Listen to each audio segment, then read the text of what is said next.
Hola amigos, el día de hoy, seguimos con la serie de creepypastas. Prepárate, y asegúrate de estar solo para que nadie escuche tus gritos de locura. Empecemos.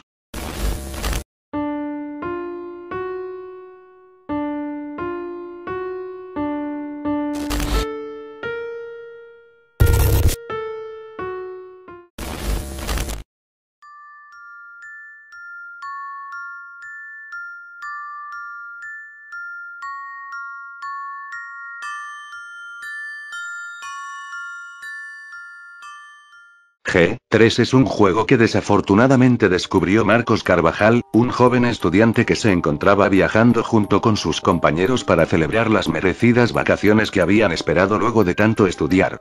En uno de sus caminos, vieron lo que parecía ser una casa abandonada.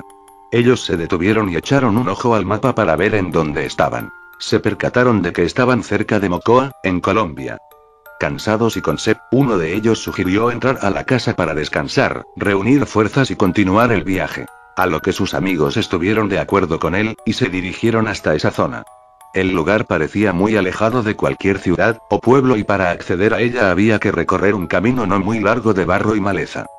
Luego de llegar a la casa y relajarse un poco, el grupo decidió explorar los alrededores antes de marcharse. Dos de ellos fueron a la cocina, uno de ellos quiso esperar afuera y Marcos fue al segundo piso a ver qué encontraba. Al subir las escaleras, visualizó dos habitaciones. La primera habitación tenía la puerta desgastada por el paso del tiempo, también estaba rota en la parte superior. A lo que por esta abertura Marcos podía observar que la habitación estaba vacía y que no tenía nada que llamara la atención. Luego de esto, el joven muchacho se interesó mucho más por la segunda habitación, no solo porque la puerta de esta no era de madera, sino porque era de hierro y estaba cerrada con cadenas. El joven muchacho llamó a los demás y estos se las ingeniaron para poder entrar. Una vez adentro, notaron que el cuarto estaba vacío excepto por un detalle. En una de las esquinas de la habitación estaba una carta sellada con un lazo rojo tirada en el suelo y con algo de polvo. Marcos levantó la carta, la abrió y vio lo que parecían ser unos extraños pasos para jugar un extraño juego que jamás habían visto antes. Marcos relataba que en la carta decía en letras rojas: hacer esto preferiblemente un viernes, a las 2:20 de la madrugada. Seguido de esto, el joven decía que se necesitarían una serie de materiales extraños como una vela negra, un tiza de color verde, un porro de marihuana, y un espejo.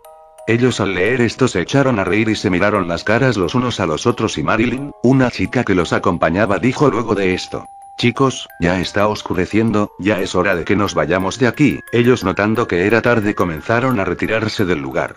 Marcos dejó la carta donde la había encontrado, pero Marilyn notó que él había dejado la carta y sin que nadie se diera cuenta la tomó y se fue junto a ellos. Al día siguiente Marcos llamó a sus amigos para ir al cine y solo 3 de ellos le responden. Pero extrañamente Marilyn no agarraba la llamada a pesar de que Marcos intentó llamarla muchas veces. Ella seguía sin contestar. El preocupado, le pareció extraño que no le respondiera ya que Marilyn era su mejor amiga y que a cada mensaje o llamada, ella rápidamente le respondía.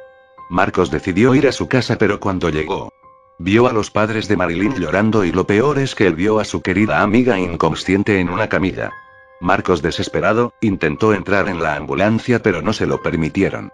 Los padres de Marilyn, aunque angustiados, lo invitaron a tomarse un refresco y él, estando con muchas dudas, aceptó. Marcos, sentado en la sala, se encontraba muy pensativo mientras la madre de Marilyn llegaba con el refresco. Él, rompiendo el silencio, preguntó directamente: ¿qué fue lo que pasó? ¿Por qué Marilyn está así? No sé lo que pasó. Esta mañana cuando fui a despertarla para desayunar, la cama estaba ensangrentada, ella estaba golpeada y su cuarto muy desordenado. No sé lo que pasó. Marcos, con cara de preocupación, se dirigió a la habitación de Marilyn y notó que su cuarto estaba completamente destruido.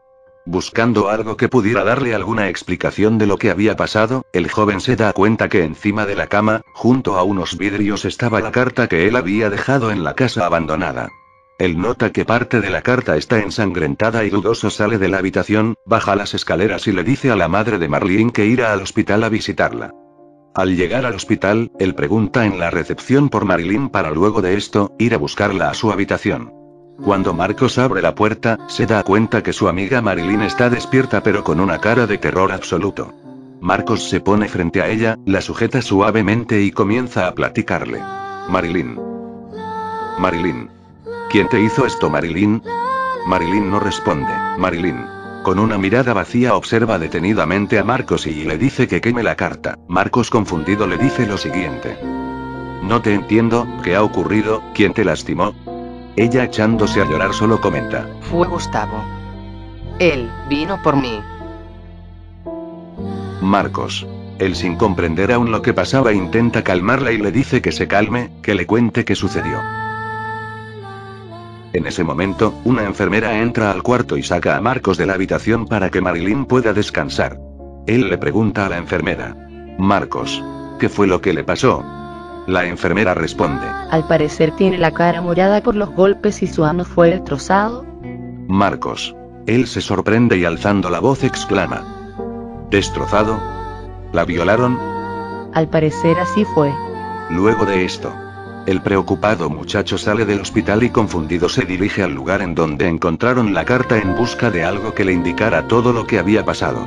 A lo lejos se veía que una mujer mayor hacía ejercicios y corría por la zona. Esta mujer se percata de él y se detiene mientras le dice. Oye, joven, no deberías de estar por estos lugares solo. Es peligroso. Marcos. Él, algo triste y preocupado, le responde. Lo siento mucho, tenía que regresar a este lugar. Mi amiga está grave en el hospital por una carta que encontramos en este lugar. Ella, alterada, le responde. ¿Una carta? ¿Una carta que tenía un sello rojo? Marcos. Con cara de asombro, él le responde.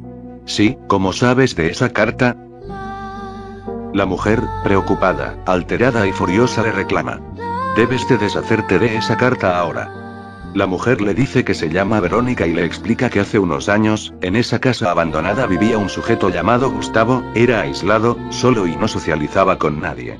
Había sido arrestado porque en su computadora registraron material pedófilo y, según la policía, habían encontrado temas de chat en donde él hostigaba y convencía a niñas para que fueran a su casa.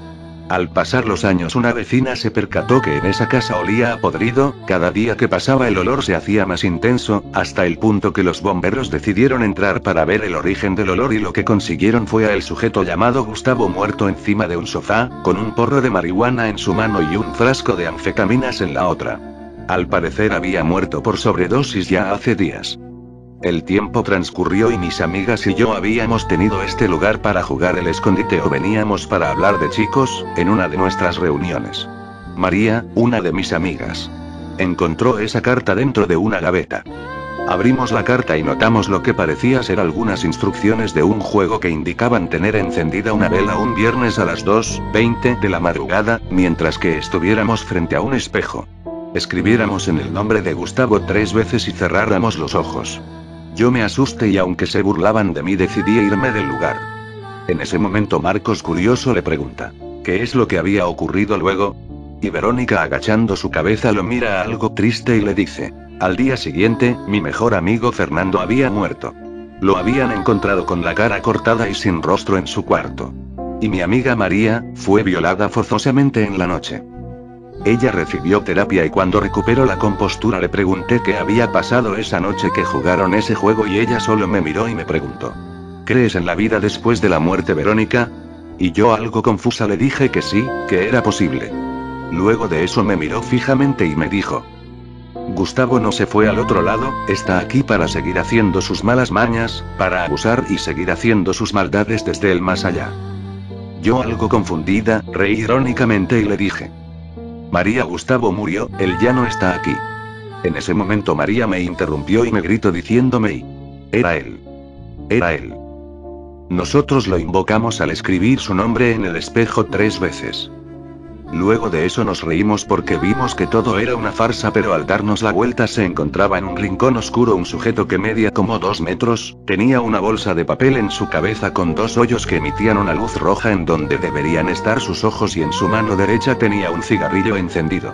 Fernando y yo estábamos paralizados del miedo mientras ese sujeto miraba hacia abajo donde estábamos, luego dirigió la vista hacia Fernando y le preguntó. ¿Eres menor de 18? Miré con miedo a Fernando y vi que temblaba mucho del miedo, pero cagueando respondió y no señor, tengo 20. En ese momento miré al sujeto alto y exhaló su humo de cigarrillo mientras decía. Tú irás a mi colección. Al terminar de decirle eso a Fernando, el sujeto se abalanzó rápidamente encima de él y comenzó a arrancarle el rostro. Podía escuchar los gritos de terror de mi amigo, pero no podía ayudarle. Estaba aterrada por lo que veía y noté que mi amigo ya no se movía, no gritaba más. También veía que el sujeto guardaba la cara de Fernando en una bolsa y después que la guardó se levantó y me miró mientras me preguntaba: ¿Eres menor de 18? Al ver lo que mi amigo había dicho y cómo terminó todo, respondí lo contrario para ver si me dejaba ir, le mentí y le dije: sí, tengo 17 años. En ese momento se rió un poco y me dijo: serás el sustento que me rejuvenecerá, y al terminar de decir eso, se me abalanzó encima, me quitó la ropa forzosamente y me violó. Luego de eso perdí el conocimiento y solo recuerdo que estaba ensangrentada y acostada en el hospital. Marcos, al terminar de escuchar el relato de Verónica, se levantó y sorprendido caminó hacia la casa abandonada y Verónica lo miraba y le preguntó: ¿A dónde vas, chico? Marcos, sé que Marilyn estará bien. No creo en cosas paranormales, pero no me arriesgaré a comprobar esto, sé que con el tiempo ella y yo podremos superar esto. Pero me aseguraré de que ninguna otra persona vuelva a pasar por esto jamás. Se dice que Marcos escondió la carta en la misma zona de ese lugar. También se dice que en la carta existen 2 pasos más que el invocador debe realizar para que Gustavo aparezca totalmente.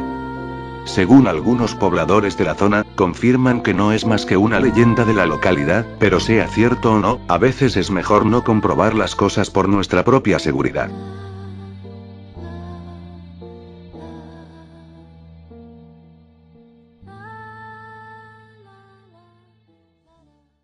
Bueno, amigos y amigas, eso ha sido todo por el día de hoy. Antes de irme quiero ofrecerles una disculpa por estar ausente por un mes, la verdad es que no había tenido tiempo. Espero y me puedan perdonar, aunque no creo que a mis 14 suscriptores les importe.